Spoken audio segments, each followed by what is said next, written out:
Ayan, nagbabala na po si John Vic Remulla ha, sa mga dadalo po sa rally sa 16, 17, and 18. So, doon po sa mga makikilahok at ang adhikain lamang is manggulo, hindi po kayo palalagpasin ng ating mga kapulisan.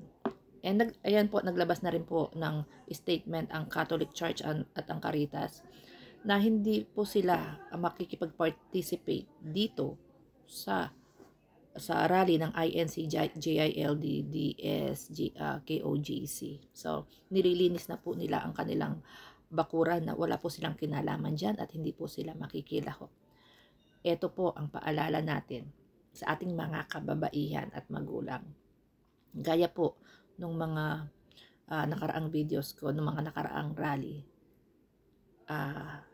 pinapaalalahanan ko po kayo na kahit magulang kayo, kahit may mga asawa na yung mga anak nyong lalaki, i-monitor nyo po at i-advise ninyo. Baka po yan is makilahok doon sa panggugulo na naman. Diyan, yung magbabato na naman, magsusunog, magnanakaw, lalaban sa kapulisan.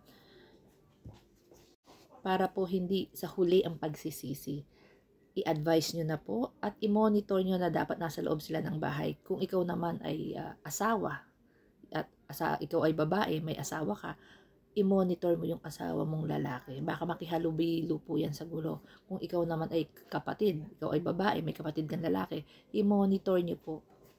Dahil yung mga nakaraang rally, kinasuhan na po yung mga sumali. Yung mga, hindi po yung mga sumali na legit.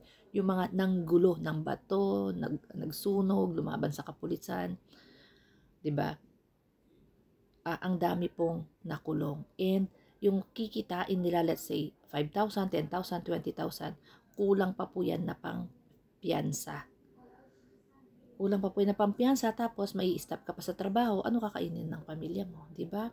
So, doon po sa mga kalalakihan, isip-isip po tayo ha, huwag po tayo maghangad ng malaking pera na ibabayad sa inyo na 10,000, 20,000 para manggulo. Once na huli po kayo, hindi po nila sagot ang pangpiyansa sa inyo. Hindi po nila sasagutin kung hindi po kayo makakapagtrabaho. Hindi po nila sasagutin ang pagkain ng inyong pamilya kapag nakulong kayo. At hindi rin po nila sagot ang piyansa. So, isip-isip po kayo mga kalalakihan ha. Pag kasi galing sa maruming pera, yung pera is galing sa maruming, ba yun?